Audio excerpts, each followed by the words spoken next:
I'm going to talk about my research, my current research project. I don't know if I minimize this, if you see the entire slide set.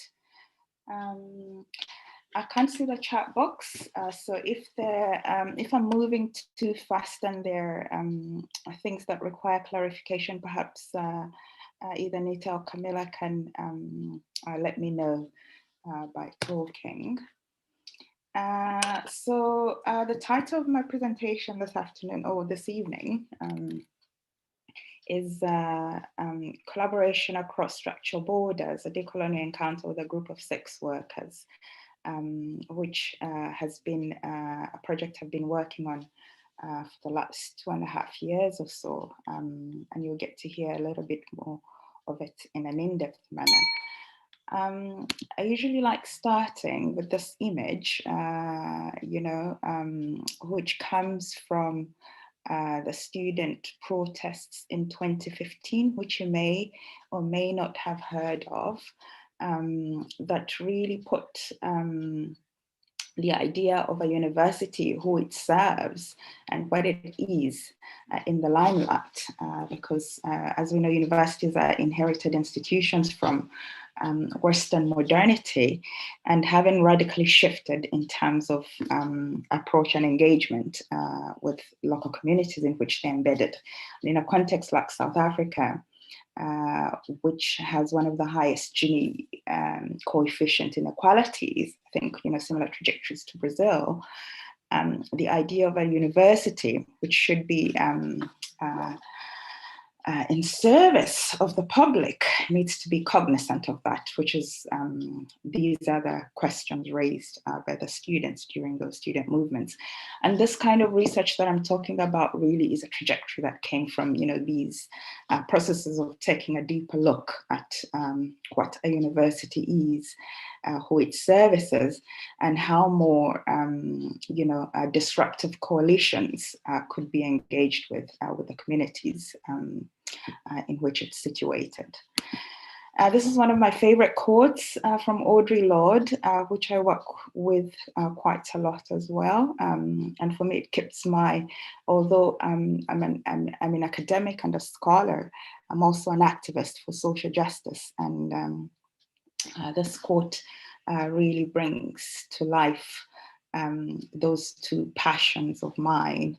That while I'm not free, I'm not free while any, a woman, genderqueer human is unfree, even when their shackles are very different from our own. So this is what informs my work and activism. So I'm going to read a paper, but I thought I should give you a bit of context in relation to South Africa, because some of you may not be aware of, the narratives, the discursive narratives on the ground. So noting South Africa went through colonization and apartheid, which lasted about 450 years, that has definitely changed the narratives, the lived realities and experiences of many in relation to access. And I posit here two paradoxes, one of them being South Africa is said to be one of the most progressive, to have one of the most progressive constitutions in the world, yet people of color have no access to these so-called laws and policies in place. I'm sure you may or may not know, the level of hate crimes in South Africa towards the LGBT community is quite high. And for some reason, we've seen an increase in spect in the last couple of months. Since February, I think, every week there's within, the LGBTQ circles, social medias, there's an announcement of somebody who's been brutally murdered because of their sexuality. So you have this beautiful progressive constitution that allows marriage and successive laws that have come out of it, yet the moral criminalization is still very much present. And of course, this is rooted in histories of certain histories that have brought about an understanding, an idea of what gender and sexuality is, and privileged heterosexuality. And within that frame, sex work is criminalized, regardless of this positive, beautiful constitution. And South Africa holds its own in terms of the GDP. I'm sure you had, if you're following the news, the G7 is meeting in the UK at the moment, and South Africa is one of the countries, although they're not a member of the G7, but have been invited to engage in conversations. So they hold their own in terms of GDP. And again, it has a history, of extractivism and racialized capitalism that has led to this growth at the expense of others. And yet it remains, this also remains aspirational. I think unemployment levels, and I hope I don't botch this up because I don't remember the actual statistic coming to mind, but it's about 41% for youth, the majority of which, if you put an intersectional analysis or lens to look through that, the majority are young Black women. And if you add, those on the margins, like the queer community, that's even more. In my own doctoral research, I did a survey actually around employment, and it came up to 51%, which was a bit higher than, national. So these are the two major contradictions I would like to situate my conversation. And so I ask, where do the systemic violence lie, and who bears the brunt of this? This is an image I work with quite often that shows the income and wealth inequality in South Africa. Again, produced through history of colonization and apartheid, where the Oxfam report on economic inequality that came out last year really is unscathing in what it says in relation to, it just boggles the mind in relation to what it says around income inequality and wealth inequality. I think it's in the range of the top 10%. In terms of income inequality, own or control or have access to 67% of the entire income pie. So 90% are left to scramble for the remnants of 37. And when you see it through the lens of wealth inequality, where assets are involved, the top 10% control 90% of the wealth. So 90% of the population is left to scramble for 10%, which is really absolutely unimaginable. So a decolonial encounter indeed engages us. I'll get into it, into these histories and what sort of modes of existence they have produced. Now, having given you a bit of context, I'm going to get into my paper, which I'll read, and then I'll interject it with slides every now and then. So I am working on the Global Grace Project, the Global Gender and Cultures of Inequality, which is a transnational project consisting of 6 work packages in 6 countries, namely South Africa, Bangladesh, the Philippines, Brazil, Mexico, and the UK. And during the question answer session, I'm happy to elaborate a little bit more on the other work packages and the kind of work they do. For instance, if you're interested, do let me know and I'll do that. So the work package I'm working on in South Africa deploys participatory theatre as the main research methodology. The project is entitled Participatory Theatre and the Production of Cultures of Equality Amongst Sex Workers in South Africa, a collaboratory project between the African Gender Institute, the Centre for Theatre, Dance and Performance Studies at the University of Cape Town, as well as the NGO, the Sex Workers Education and Advocacy Task Force.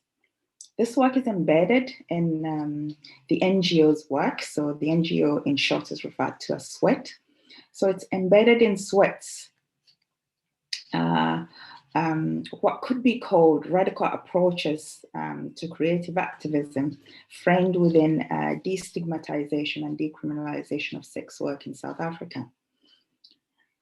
And here I'll show you a little bit about the kind of work Sweat. So they do a lot around, visual activism through, one of what you're seeing here. It says "Not bad women, just bad laws," and they have several other such kind of, visual elements that really situate and contextualize sex work as looking at discriminatory processes that put them on the margin, both within the moral and legal order.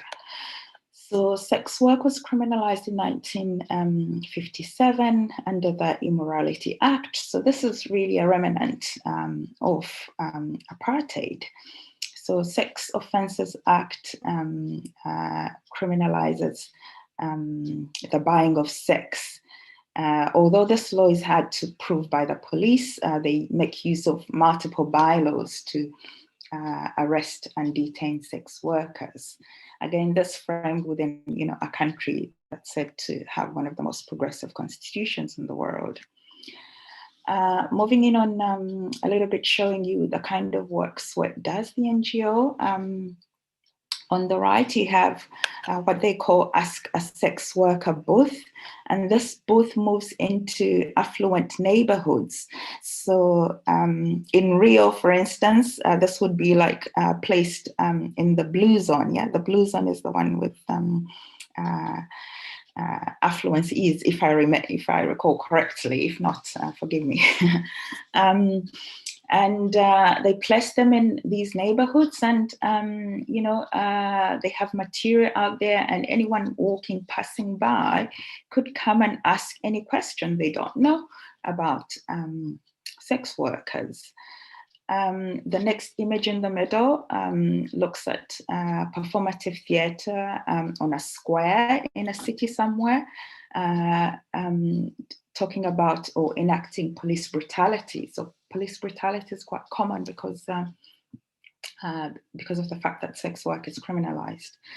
And then the last image on the right, plays out as well. It's performative, and it plays out one of the bylaws, which is absolutely ridiculous, is that if a police or law enforcement officer stops you and checks your bag for condoms for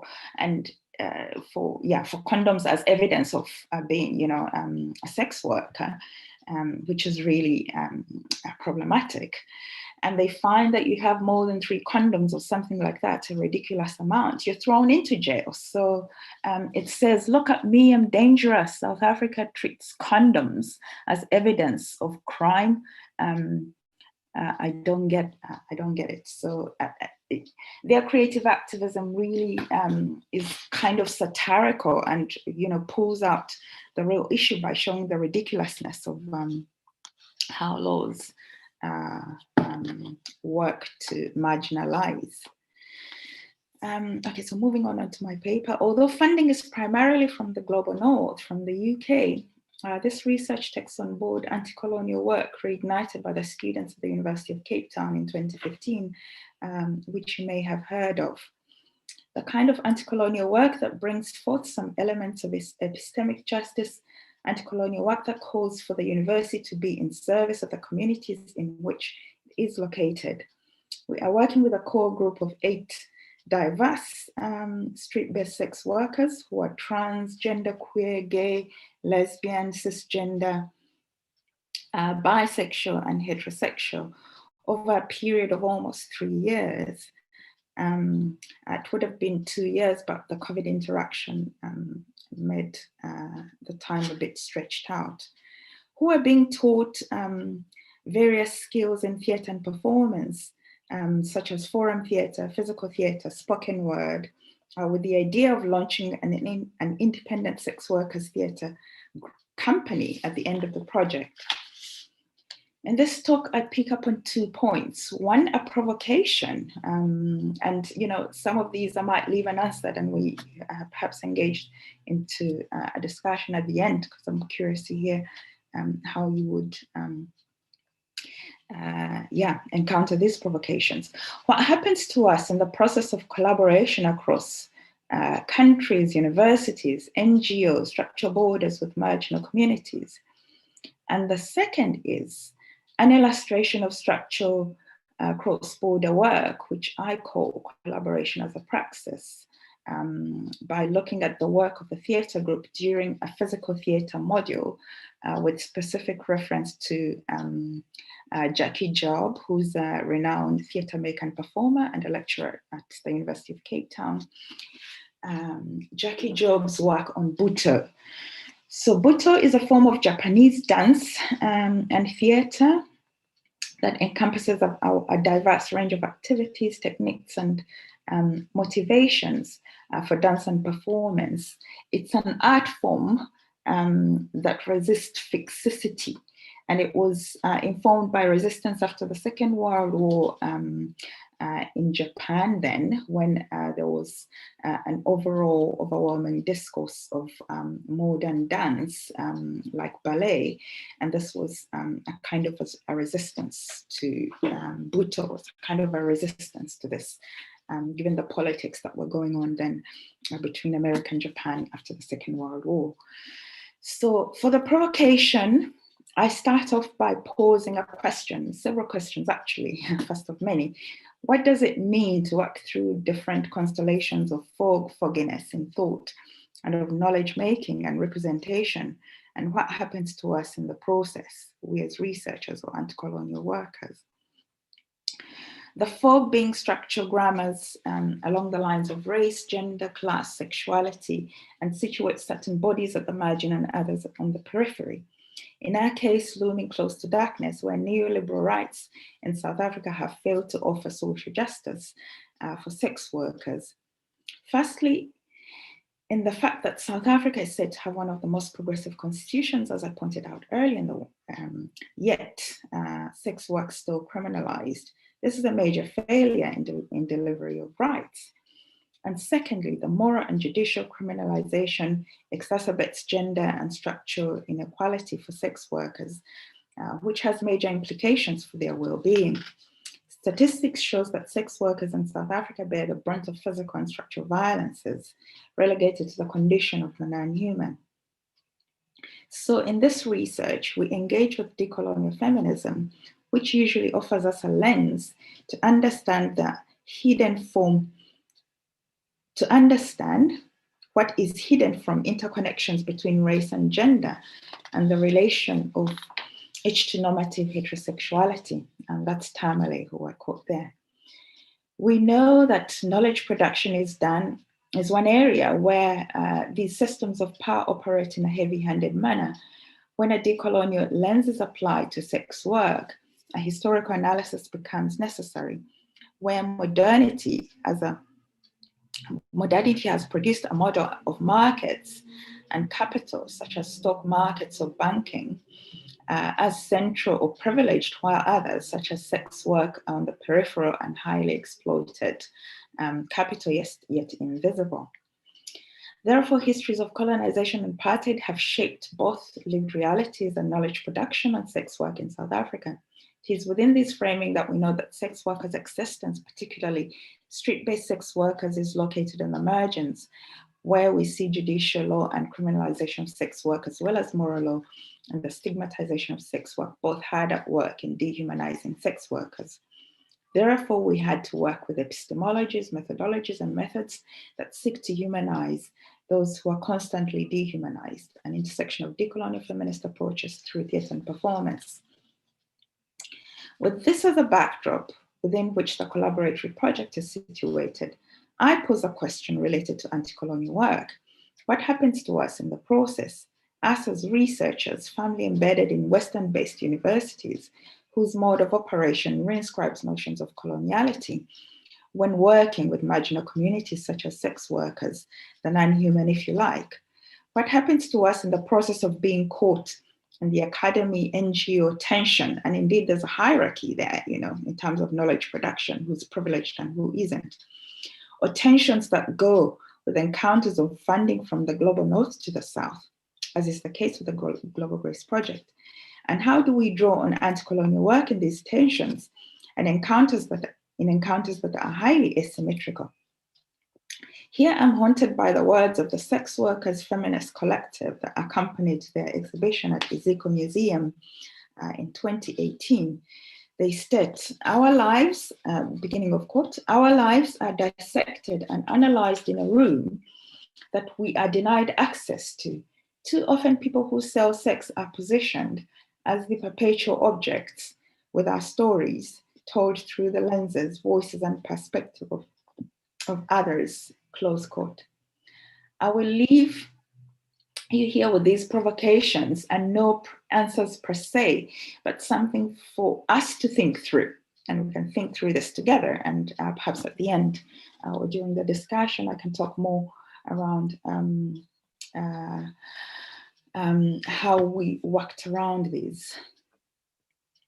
So knowing what is at stake, I hone in on the specificities of the research as a decolonial encounter. And a decolonial encounter is therefore cognizant of histories and how these manifest in the present. One that draws an analysis that roots those histories of the empire and oppression, such as predatory economic systems. One that centers the human and what it means to exist in society as human or non-human. And one that is cross or transdisciplinary. One that addresses questions of representations and knowledge production. And lastly, one that draws on collaboration as a praxis rooted in freedom and justice that sees the whole world, through the lens of the most marginalized or oppressed. Cornel West refers to this as revolutionary love. So when speaking of collaboration, I'm reminded of what feminist scholar Richard Negar, whose article on collaborations across borders brings out a number of issues. She speaks of the inability to align theoretical priorities with the concerns of the communities whose struggles we want to advance. She posits that if our goal is to transform power and hierarchies embedded in knowledge production, it is clearly not going to happen merely through a discussion of how we represent others and ourselves. What we need is a revamping of theoretical frameworks so that the stories and struggles we write do not become completely inaccessible or meaningless to the people whose sociopolitical agendas we want to support and advance. For instance, one of a constant commentary we get from the sex workers theatre group is around academic language and how academic language is completely inaccessible to them. And how theatre and performance, for instance, offer a different kind of language, a language that is accessible. So what we need instead is to engage in a serious and honest examination of why existing possibilities of framing and analyzing the stories of the communities we work with contribute little or nothing towards advancing their struggles. Why is it that the most sophisticated and complex theories, when translated into an accessible language, fail to deliver anything beyond a fairly obvious message? What are the possibilities of extending and revamping this? So what this calls for is a rethinking of sites, strategies, and skills deployed to produce such collaborations. It means paying attention to the specific processes through which such collaborations can find their form, content, and meaning.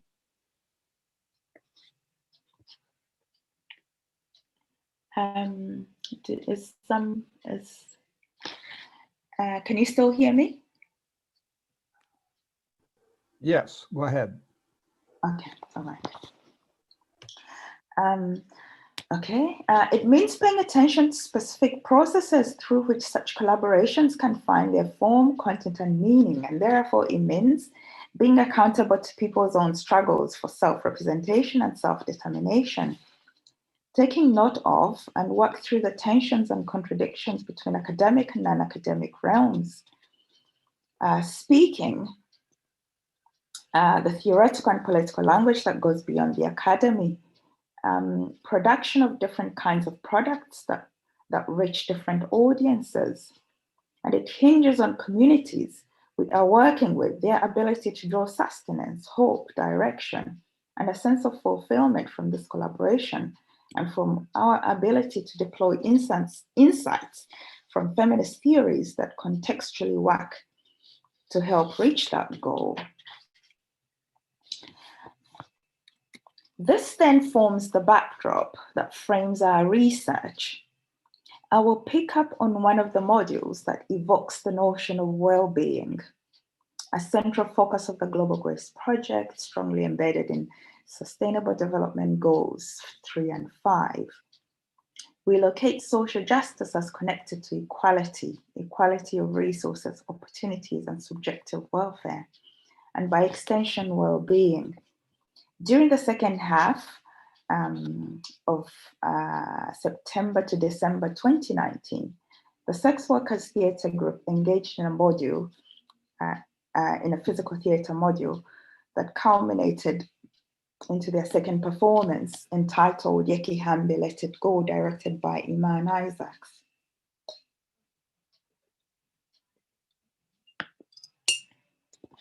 The physical theatre module comprised of buto, contact improvisation, and mime storytelling. This conversation draws on the work of the buto component, which involved training in the principles of the Japanese dance form, as taught and danced by South African performer and academic Jackie Job. Job lived in Japan for 8 years, where she studied buto.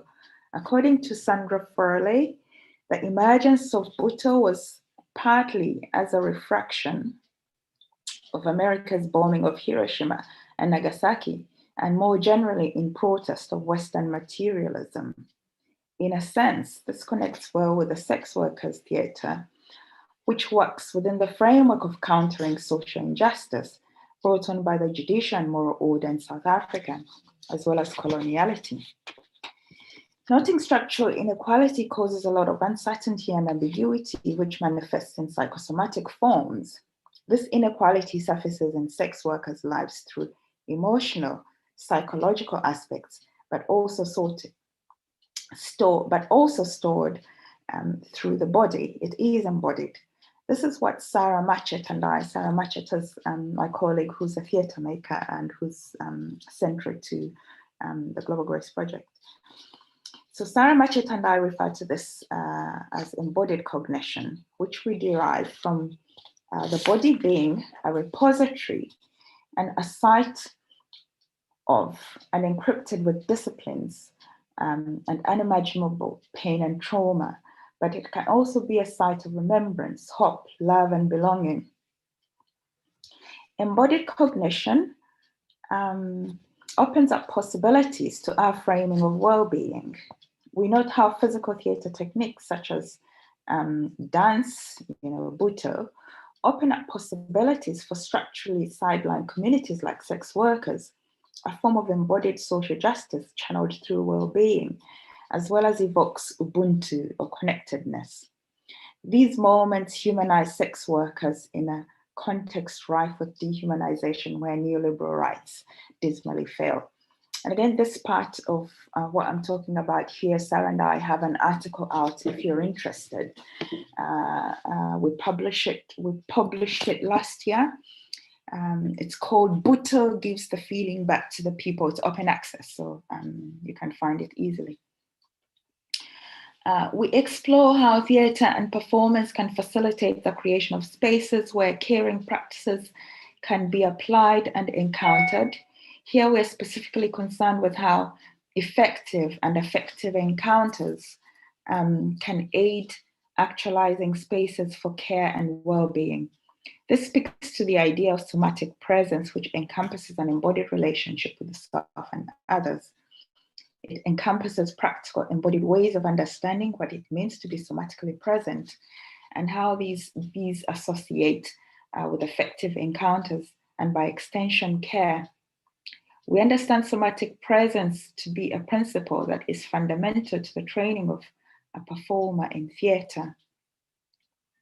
Physical theatre such as dance or buto, in our view, lends itself to this through cultivating an awareness of the felt perception, sensation in the body. It serves to connect the individual participant to the interior of their bodies. Once this connection is experienced, it conceivably flows towards others, towards joining with others, and in an expansive sense, interconnectedness. Moreover, Jackie Job's work with Buto's principle works towards cultivating an imagination that unbuilds inherited epistemologies, putting the body in search of hidden sources of knowledge. This way, Job's work was yearning for the new language which manifests itself in translation in these hidden sources of knowledge. So physical theatre requires participants to connect with felt perception sensation in the body. This is aided by an awareness of breath and how it moves in the body and out of the body. The awareness of breath and how it connects with the felt perception is tangibly what it means to feel and be present. These phenomena come out in two quotes from the participants. Millie, one of our transsex workers, says, most of the exercises that we do are about being present, be there, focus. It makes it easier to grasp what is going on, end of quote. And another one, Alice, one of our sex workers, says, beginning of quote, it's very deep and it is helping me to get in touch with my inner self. I'm good at hiding what I'm feeling, but with this, I went in there and brought something out, end of quote. We connect this notion of presence and breath to everyday lives and experiences of sex workers, where their everyday lives and encounters are situated in a context of illegality and the moral law that criminalizes sex work. Marginality means that the body is in a state of ambiguity and uncertainty, and as a result, a constant mode of alert. Not in the mode of focus or presence, but in a form of defense, a reaction rather than response. These modes of marginality and illegality are dehumanizing and therefore cause a hardened exterior. That means a disconnect with the inner feelings, inner self, emotions. Jackie Job refers to an aspect in performance that the body is able to access multiple sources of knowledge and an awareness of spiritual and inanimate realms beyond the physical and psychological worlds to generate new epistemologies. We see this as a form of embodied social justice and well-being for a group whose lives is on the margins and constantly failed by the South African neoliberal order and laws or modernity.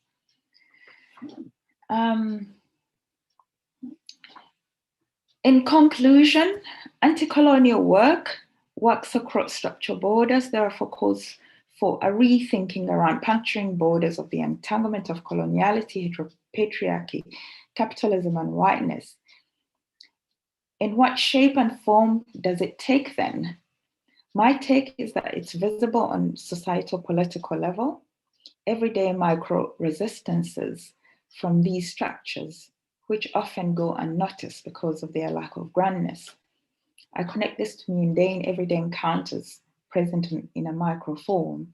So given their presence in a micro aspect which go unnoticed, how then can we ensure their presence visibility is maintained rather than disappears off after a while, which is moreover, like all projects, funding for this project has a limit and is soon coming to an end. How can this gained momentum, the infra-political work, be sustained? For us, we hope this work can continue through the launch of an independent theatre company at the end of the project.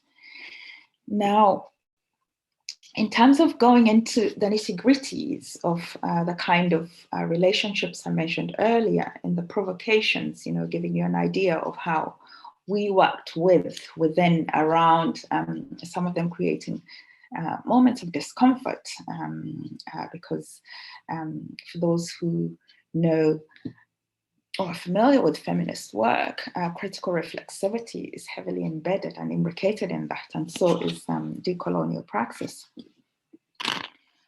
So given the hierarchical nature of the relationship between academia and non-academia, where academic is privileged and non-academic isn't, we sought to try and address through setting up what we called a sex worker steering committee. This was set up at the beginning of the project, way in the early phases, to help us devise, work through the project together. So it's made up of sex workers through SWET, our NGO, and who advise on the day-to-day running of the project, who are consulted and advise on that. And because this is a decolonial feminist encounter, sex workers are core researchers in this project. And Sarah Machet and I have a book chapter out actually in Portuguese, which talks of how to do a decolonial feminist research with a group of sex workers, where we really get into the nitty-gritties of this. If you're interested in reading that, it was published through PUC Rio Publishing Press. And then taking an active decision role making related to the project. These are examples of it. So for instance, of the launch symposium, this was really led by the sex workers, and it really didn't take, a very academic form, but, a mixture of both. And with the overall idea is to set up an independent sex workers theatre company. So when the project ends at the end of this year, we'll be launching an independent sex workers theatre company who will continue with doing the work from what has been learned. Now, just to give you an idea of what we've done so far in relation to performances, this looks at the first and second performance. So as I mentioned in my talk, the group is trained in theatre and performance, but there's no script per se. The methodology we work with works in such a way that it's autobiographical, and the material is generated through the process of training, for instance, the physical theatre module. And then the director scripts or curates a performance. Our first performance, so usually the module lasts about 3 months, and it culminates into a performance. Our first performance was in August 2019, and it was entitled Intando Ya My Choice, and the overwhelming theme there was around sex workers' rights. The second performance, Yeki Hambe, which you'll get to see a little bit of it now, which was the center of my talk, the training took place between September and November. And at the end of November, early December, they had their second performance, which was entitled Yeki Hambe, Let It Go. And the overwhelming narrative or dominant representation was around childhood memories or childhood experiences and the road towards sex work. And it was heavily, heavily imbricated in violence, as that was one of the dominant narrative. So these are snippets or images from the second performance, which you get to see. The group does a lot of activism out there. This was a bridge protest in November 2019 around gender-based violence. And it was organized one of the NGOs that champions women's rights and gender. And, this is a bridge close to Parliament or the Houses of Parliament. And so the group came down walking and were up on the bridge performing, walked past us, and they went to Parliament and presented demands and grievances to the president then. So this was a really powerful performance in the middle of a protest. And this was our third performance, which occurred during COVID, and it was around spoken word. So as you can imagine, we had to migrate online with lockdown. South Africa had one of the strictest lockdowns when COVID hit again last year. So we had to migrate online. And if you want to hear more about how we worked through these challenges of migrating online with a group of sex workers, I'm happy to talk more about it during the question answer session. And it was facilitated by Jason, who you see on the right top corner on the left. He's an amazing poet and theatre maker. And the title is called COVID Wahid, which is Afrikaans for COVID's Truth in English. And here, let's see if this works. I don't know if it will work. Okay. Tell me if you can hear this. Let me know if you can hear this.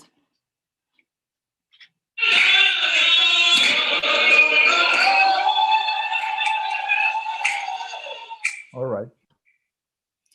So we'll watch about 5 minutes of this. And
want to complain with these guys. I don't want to. No, don't take that one. That one is a Murphy. I know him. Wrong time from the location. He's a sissy. He can't come play with us. He's a Murphy. No ways. Nobody wants me.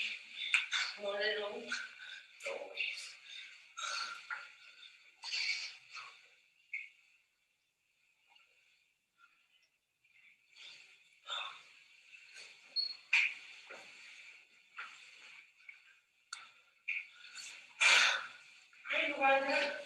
Don't mind them, just silly boys. Come play with me. Oh, Matera, you're such a best friend. That's why I love you so much. Thank you very much. Yes,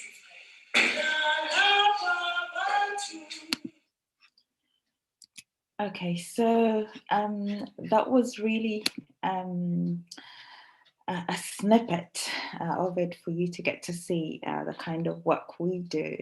And the snippet you saw was of, I'll call her Fiona, so in order not to reveal her real name, who's a trans-sex worker. And she was telling a story of her childhood.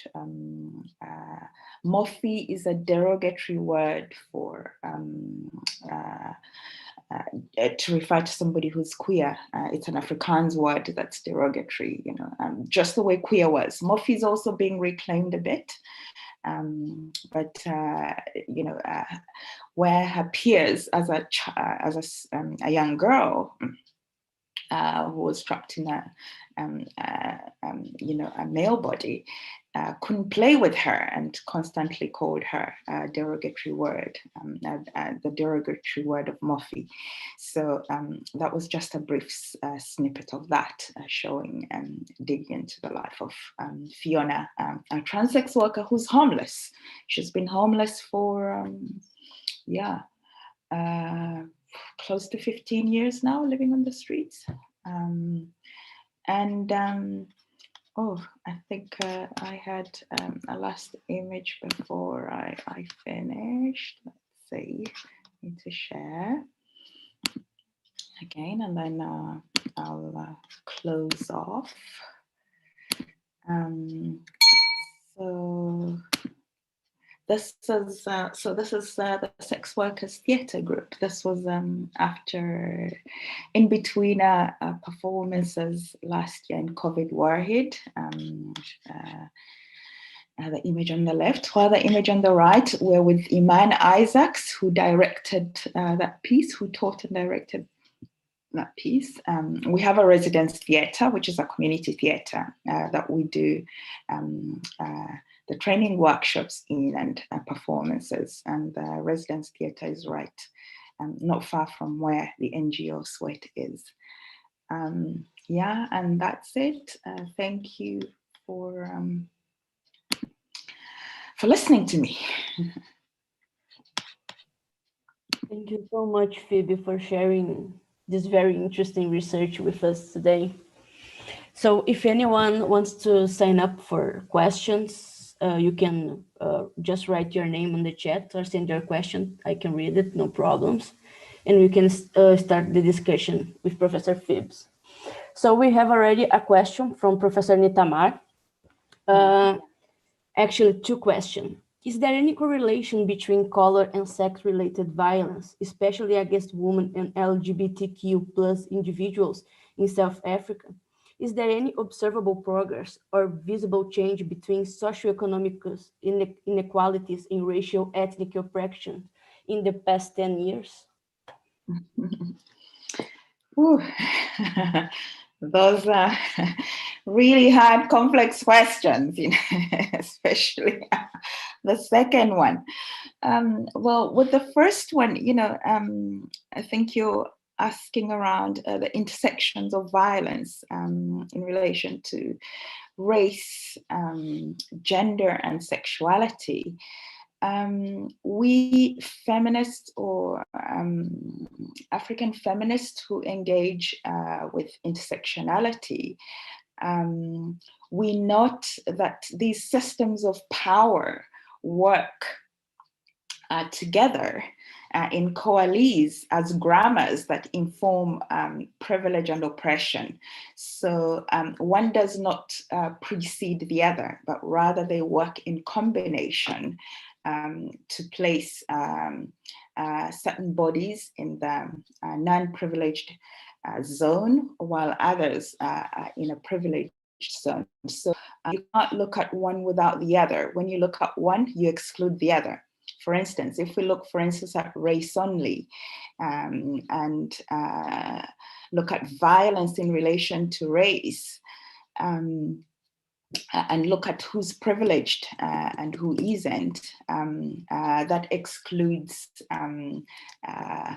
intersections, encounters of violence that bring into combination of race, gender, and sexuality. We see the most targeted community in relation to violence and who bear the brunt of hate crimes in South Africa, where the deaths are unimaginable and extremely gruesome, like gruesome deaths, you know, are of Black lesbian women with a masculine expression, you know. So all these axes of difference come into play, you know, one who's Black, whose gender expression is feminine, and going against the so-called perverse social order of whose body is allowed to perform masculinities and femininities.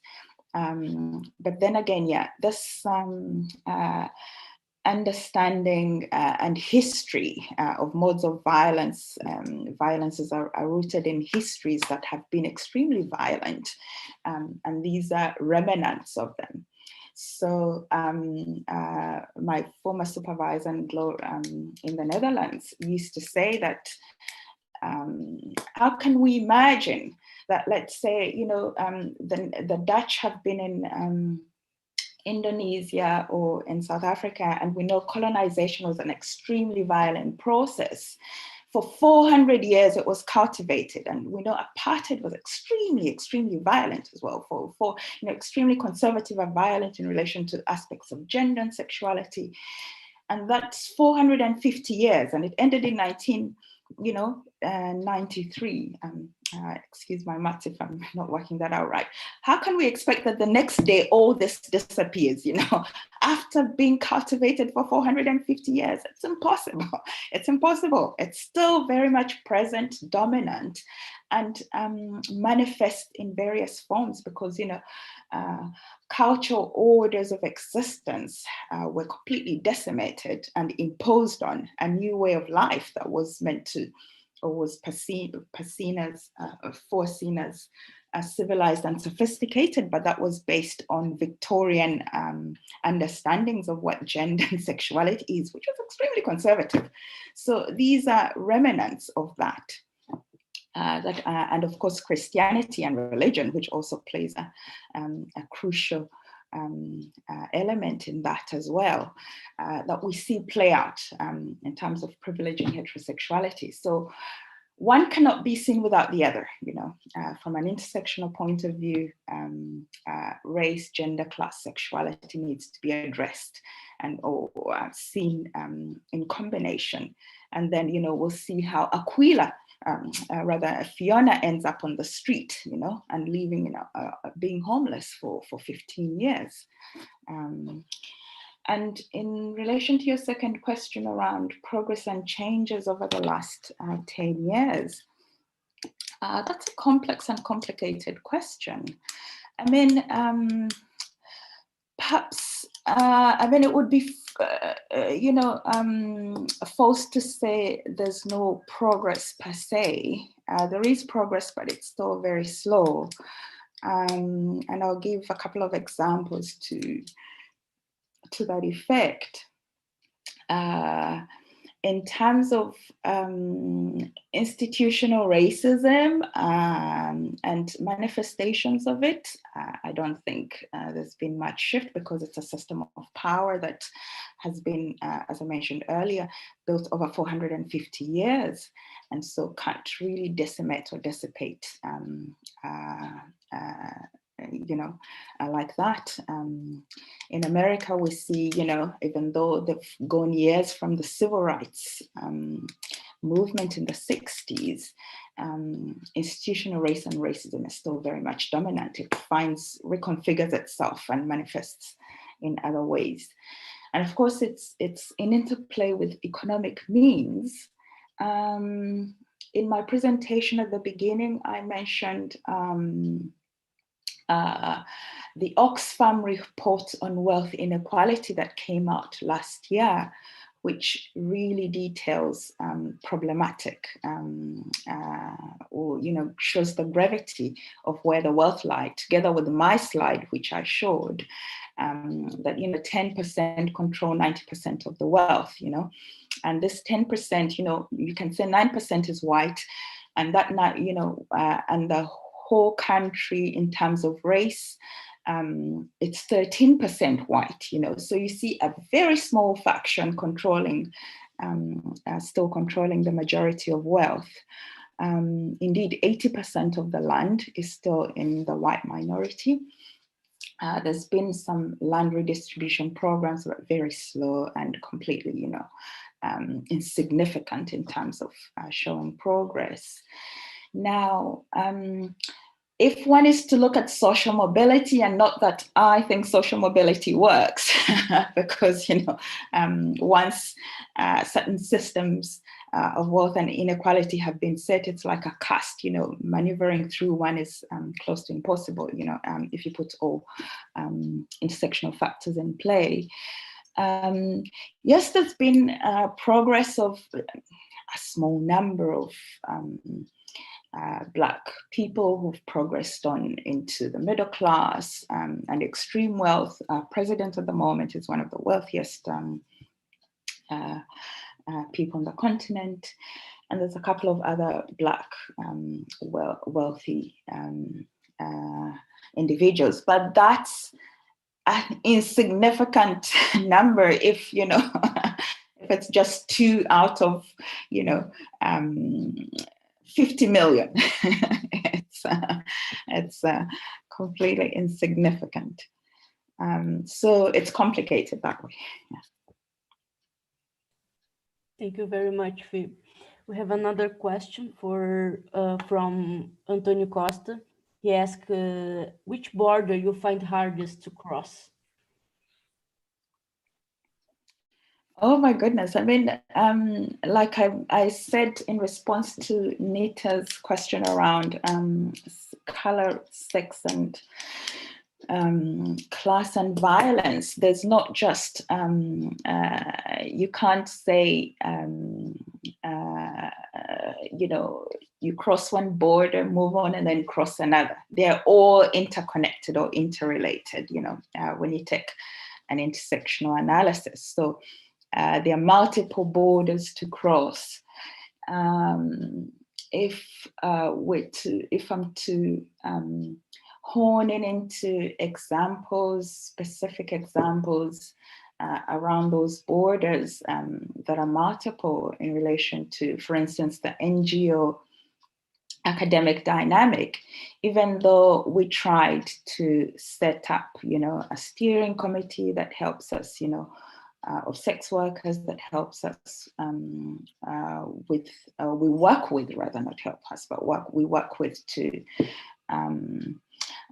implement the research. That doesn't mean that, academic privilege and superiority goes away, especially with an institution like UCT, which is referred to as the Oxford of Africa, that's extremely historically privileged. But these are minor, what I call infrapolitical work in cross-border crossings.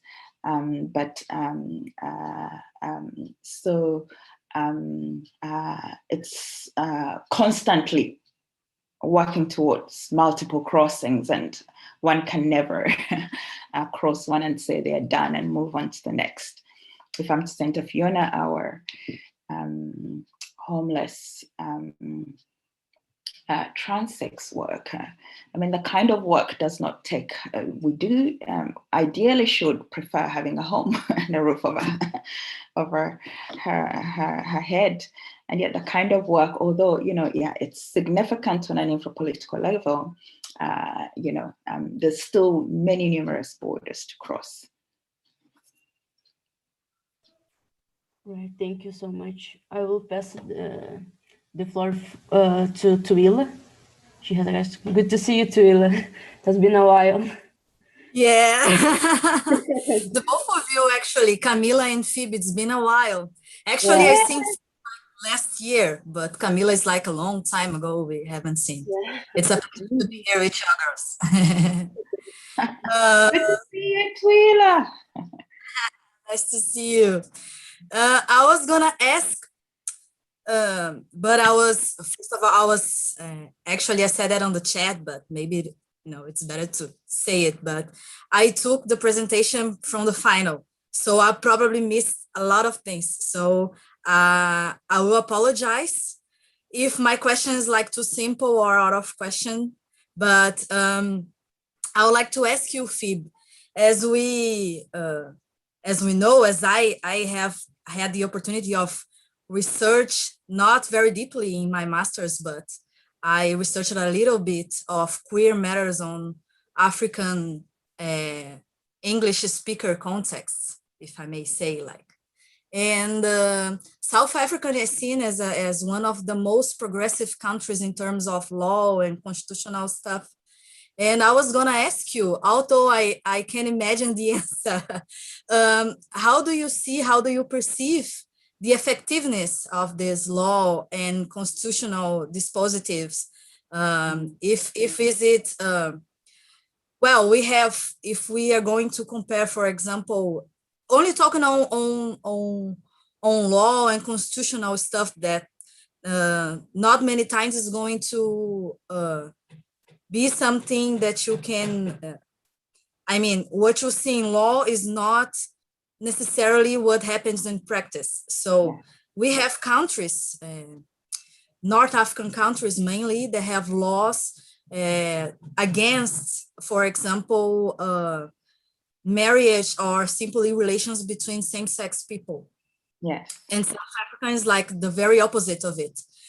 Anyways, we see, for example, Brazil would be one of these progressive nations, but we are the nation that kills the most transgender people in the world. So it's not. So I was going to ask you, how do you see that? How do you see the effectiveness of this law and constitutional dispositives in the South African context? Okay. That's it, and nice to see you again. Good to see you too, and congratulations on your PhD. Thank you. I hope I have the chance to be in African Gender Institute again, but now like for 6 months, maybe a year researching. Yeah. But this is something that we are going to discuss later. All right. I'm really happy to hear that. And really, a central question indeed that comes up constantly, and one that, when I write in relation to sexuality in South Africa, that's always there, around the disconnect between the law or this progressive constitution and what's going on in the ground, or the lived realities of especially people of color who are queer. I have an article coming out, in a couple of months, in a book on teaching against homonationalism, and really picks out really well these contradictions in relation to this beautiful law and policies, who benefits from it and who doesn't. And actually, I have another article out that came out last year in GLQ that unpacks what I call the colonial culture archive of gender and sexuality as at the heart So I do a historical, trace of how gender and sexuality has evolved in South Africa that has led to the privileging of heterosexuality and policing and surveillance and violence of non-normative, so-called non-normative expressions. And indeed, one of my favorite quotes that I always work with is from Xavier Livermore, who also looks at this disconnect, where he posits that when we add a racialized analysis to a queer analysis, that really puts in perspective who the beneficiary is, or the main beneficiary is of this constitution and law. And indeed, it goes to those who have been privileged and have been previously privileged, which is, usually the white cisgendered gay man.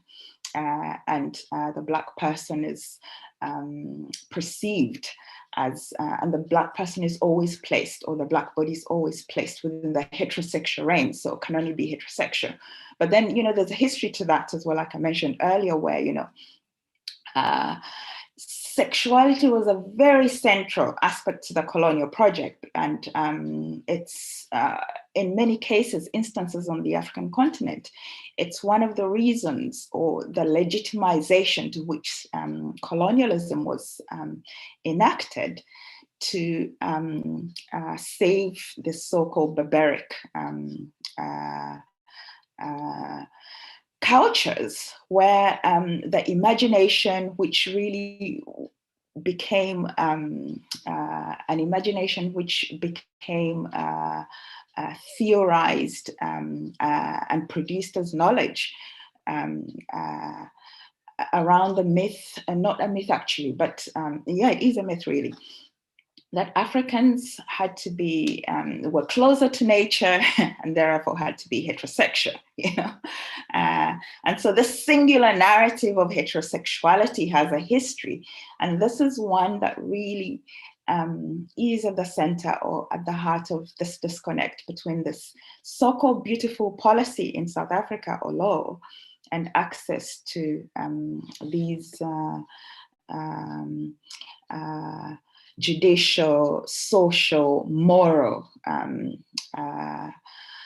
order that go with it. And indeed, it's in that context, in that disconnect, lies violence or violences. And it's in that context that we see high levels of violence towards people of color who are queer. Before you came, I was mentioning that we've seen an increase in spate of hate crimes in the last, and in fact, the queer community had a conference, what do they call them? A news conference, appealing to the president to do something about it, because the number of hate crimes had just suddenly, it's always been bad, but the last few months, there's an increase where every week there's 1 or 2 people killed because of their sexuality. So, people of color are yet to enjoy the so-called progressive constitution on the continent, so-called progressive constitution on the continent.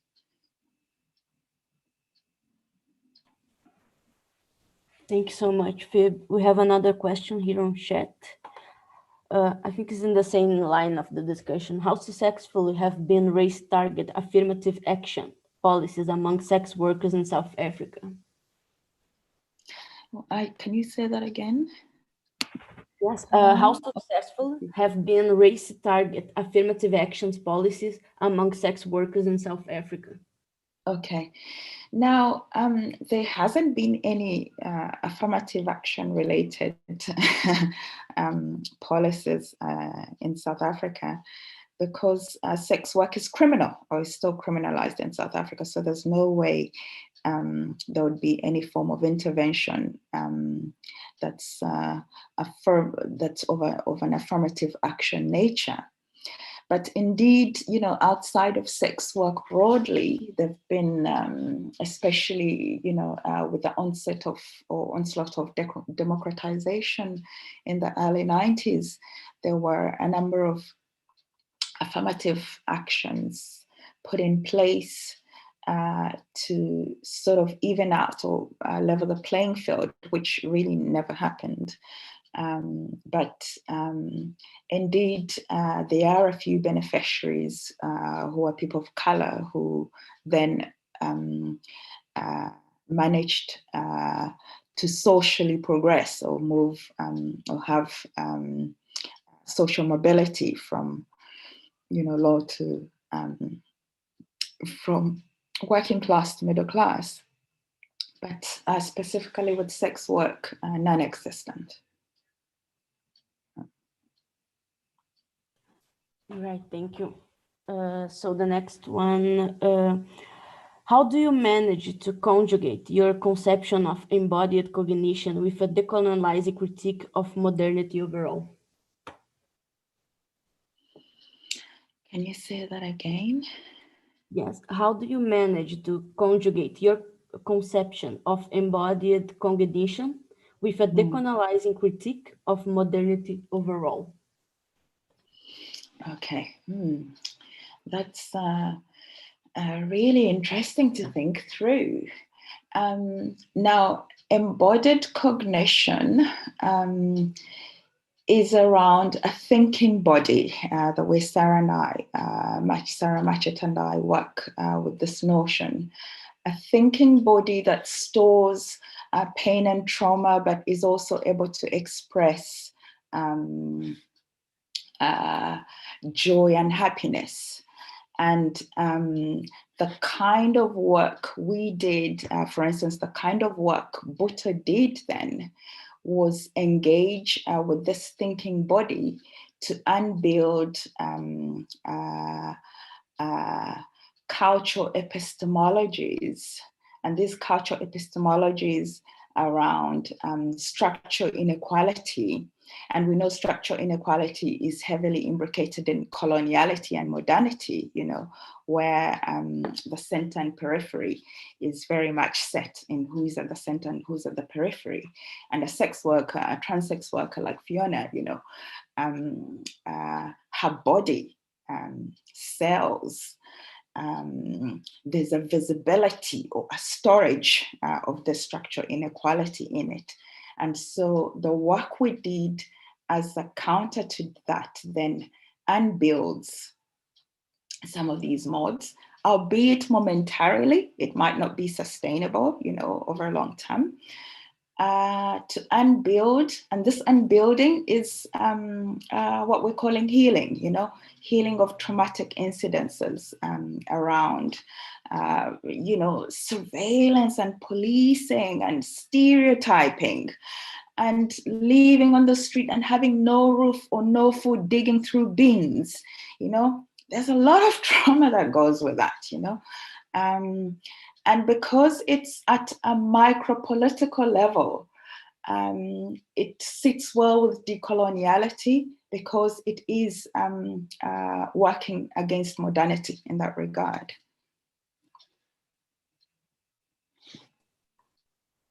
Right. Thank you so much, Phoebe. I would like to, if anyone wants to sign up for question, I think we still have time, but I would like to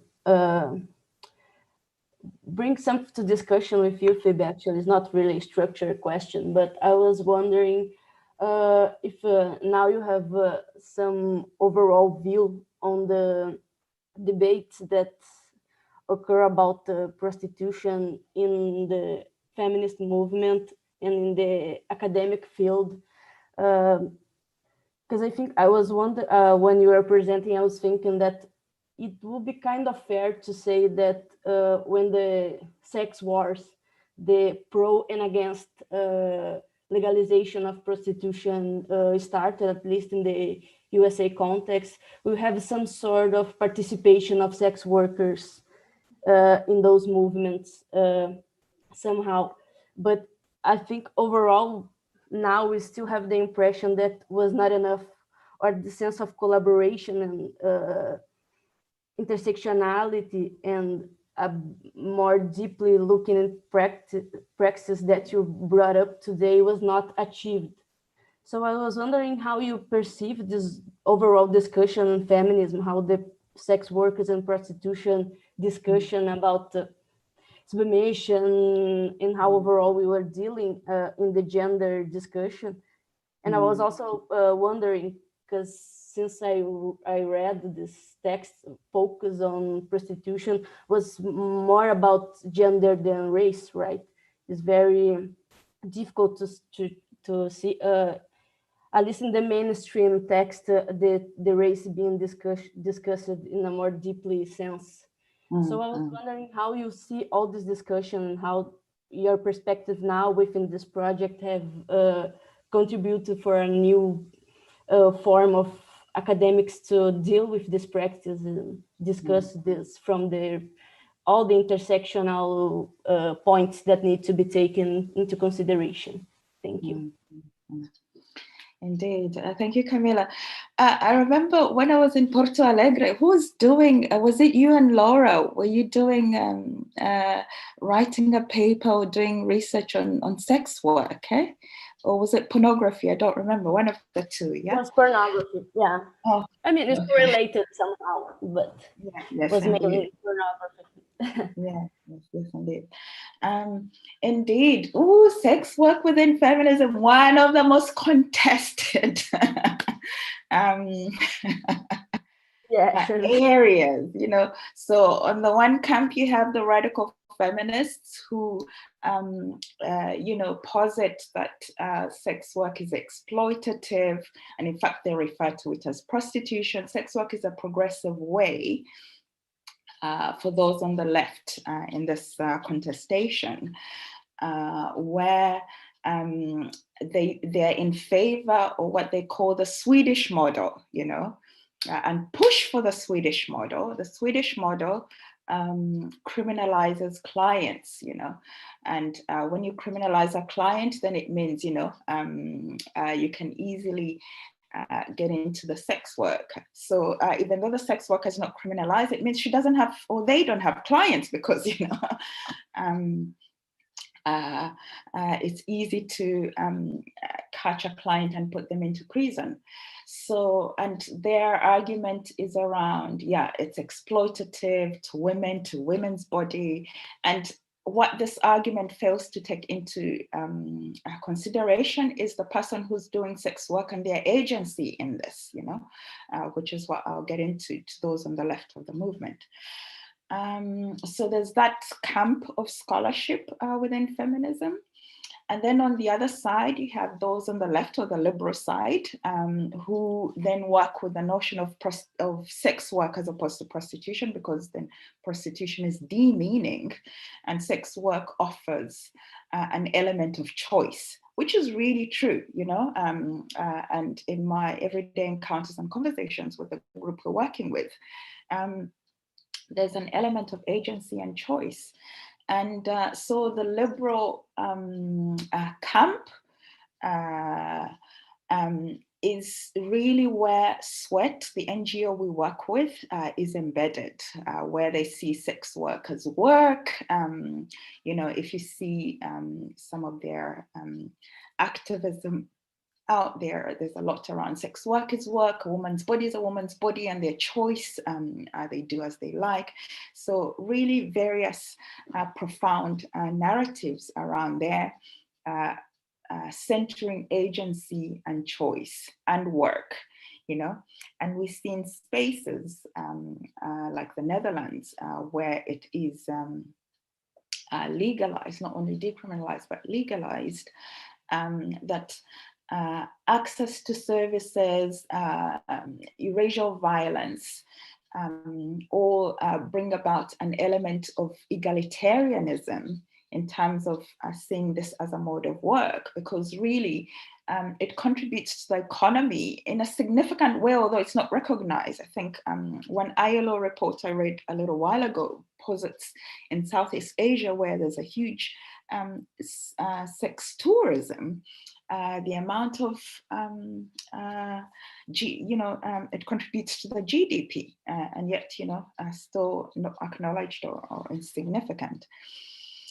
And in relation to choice, really,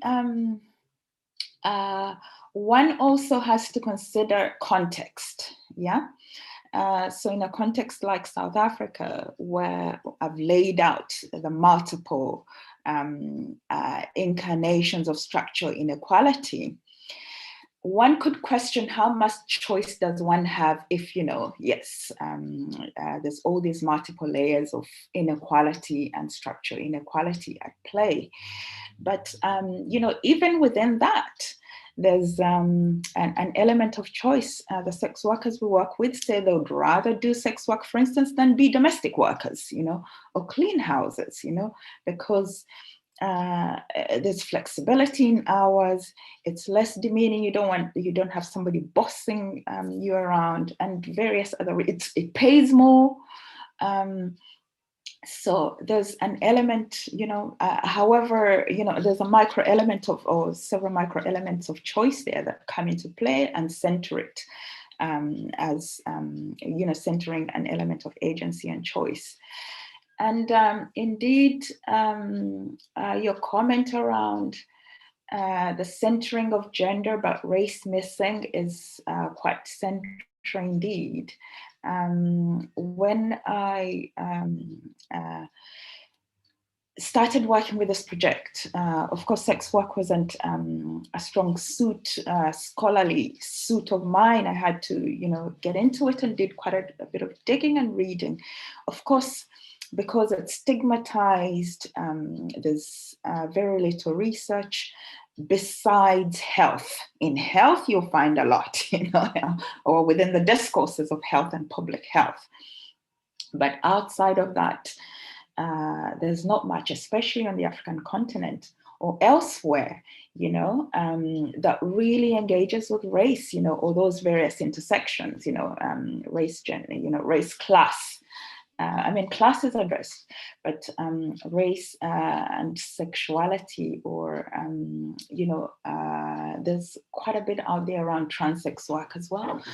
But that is an under-neglected area indeed that this project really does to contribute. Thank you very much for your very interesting approach to all this. I guess we are on our time. So I would like one more time to thank you, Phoebe, for having the time to talk with us today. It was very brilliant. I have missed you, listen to you. Your research is so interesting. Really, thank you so much for having the time to talk with us. So okay, thank you. For Professor Nitamar to end today's activity. Okay, thank you, Camila. Thank you so much, Phoebe. It was a beautiful presentation. Really loved it. And we still have so many questions and things we're going to be thinking about after your talk. I was so sad that I missed your last visit to Porto Alegre. I was away. I was in Brasilia because of my, the work I'm doing here in Brazil. I was traveling around. And I'm very grateful for your great talk and excellent contribution to our discussions. And there are so many materials and new things to think about after your talk. We'll really be looking forward to having you over once again to come back and visit us in Porto Alegre. So thank you again. Thank you guys for sticking around and for all the great questions and comments. And let's keep the fight. All right. Indeed. Thank you so much for having me and engaging in such a rich discussion. Yeah, the questions were really provocative and get me into thinking. And yes, it's such a pleasure to be here and to see you again, Nita and Camila and Twila and Fabi, who left. He sent a message saying he had to leave. Yeah. Yes. All right. See you guys. Have a nice week. Take Have a care. good weekend. All right. Bye-bye.